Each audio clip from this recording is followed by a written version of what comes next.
Good afternoon, everyone. I'm Doug Swanson. I'm Visitor Services Manager here at the National Archives Experience.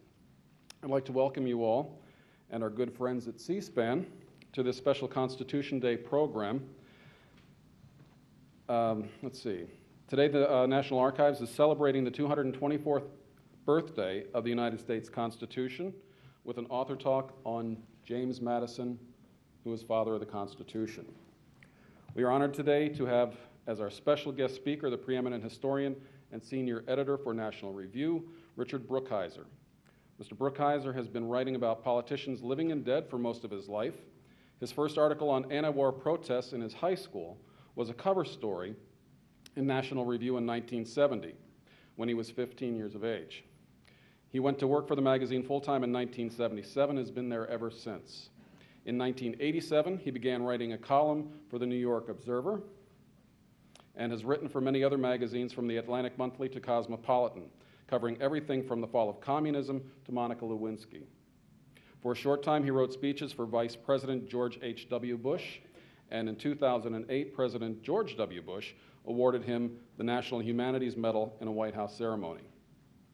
In 1996, he published his first biography, Founding Father, Rediscovering George Washington. 4 more books on the founders followed.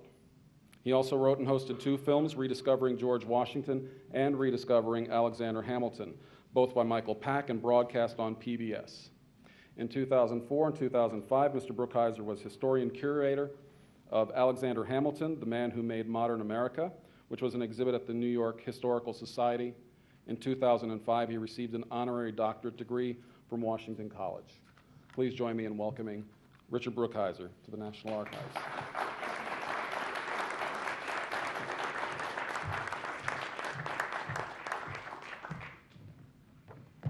Thank you, Doug, for that introduction, and thank you for all coming. Can everybody hear? Okay, good. James Madison is clearly on the first string of the Founding Fathers, but maybe we shortchange him a little bit.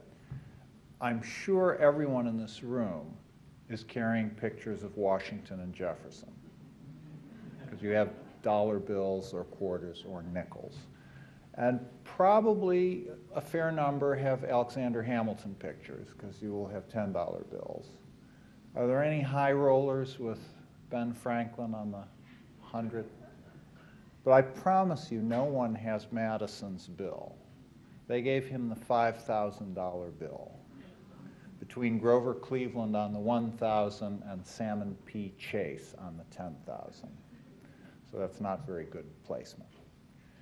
But we do honor him as the father of the Constitution, and there's no higher honor than that, few as high. And I want to talk about that this morning. I think he had another child, almost as important, equally lively. I want to talk about that child as well. The way I want to do it is read the first chapter of my forthcoming book, James Madison, which touches on all these points and just gives you an introduction to him. And we pick him up on an unlikely day. August 24th, 1814, began as a typical summer day in Washington, bright and cloudless, promising heat and humidity as the day wore on. For years, James Madison, the president, had fled high summer in Washington and other low-lying cities for the healthier air of his inland home in the Virginia Piedmont. But this August, his presence was required in the capital. America had been at war with Britain for 2 years. Mr. Madison's war, he had asked Congress to declare it, had been fought along the Canadian border, against Indians on the frontier, and on the high seas. Now the war was coming home. A week earlier, on August 17th, 20 British ships carrying 4,500 troops had anchored in the Patuxent River in Maryland, only 35 miles away from Washington to the southeast. The president had suggested pelting the enemy from the start with light troops, but nothing was done. Instead, the British debarked and made a leisurely stroll up the Maryland countryside, perhaps bound for Baltimore, a booming port, the third largest in America. Secretary of War John Armstrong thought so.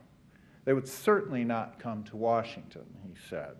What the devil will they do here? No, no, Baltimore's the place, sir.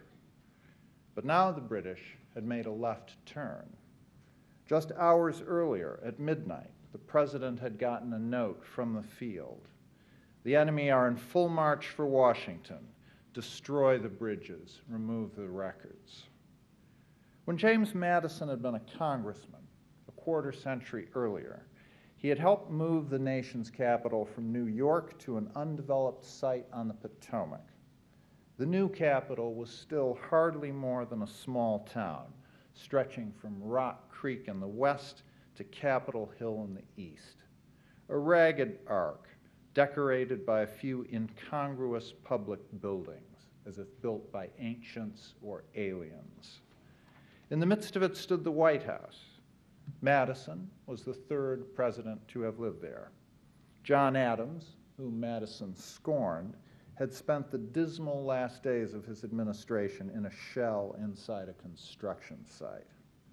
Thomas Jefferson, whom Madison loved above all men, ran it like a Virginia plantation house, hosting intimate dinners for congressmen and diplomats with good food, excellent wine, and his own sparkling conversation.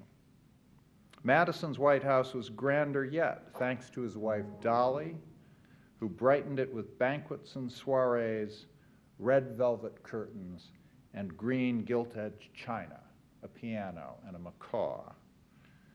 Now, a little before 8 o'clock in the morning of August 24th, a message came to this Republican palace from General William Winder, commander of the Potomac Military District. It was addressed to John Armstrong, Secretary of War, but the president opened it himself.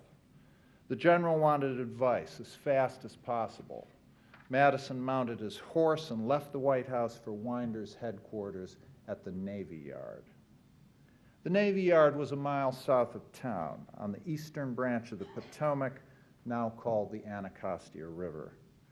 There was a bridge there, about where the 11th Street Bridge is now. All morning, Madison conferred with officers and cabinet secretaries who came and went.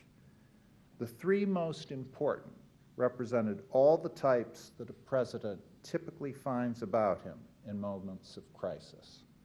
Those who might help, those who won't, and those who can't. James Monroe, Secretary of State, was a Revolutionary War veteran who had known Madison for decades. He had quarreled with him and reconciled with him.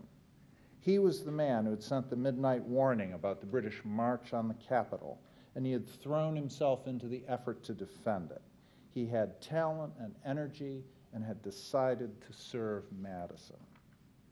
John Armstrong, another veteran of the Revolutionary War, had been appointed Secretary of War 6 months after hostilities had begun to retrieve the disasters of an incompetent predecessor. In a year and a half on the job, he had cleared out dead wood and promoted fresh faces. But he had also fallen out with the president. He disliked Madison personally and disagreed with him strategically, ignoring Madison's suggestions to hit the enemy as soon as they landed and focusing all his attention instead on Baltimore. Armstrong had talent and energy and had decided by August 1814 to use neither on Madison's behalf. The man immediately responsible for the Capitol's defense was William Winder, a 39-year-old former lawyer who had been in the Army for only 2 years. He'd gotten his present assignment in July, largely because he was the governor of Maryland's nephew. He'd been unceasingly busy. The innumerably multiplied orders, letters, consultations, and demands which crowded upon me can more easily be conceived than described, he wrote. Yet he had accomplished nothing. He had energy and no talent at all. At 10 o'clock, word reached the Navy Yard that the British were making for Bladensburg, Maryland, a village northeast of the capital. There was a gap in the hills there and a short bridge over the eastern branch.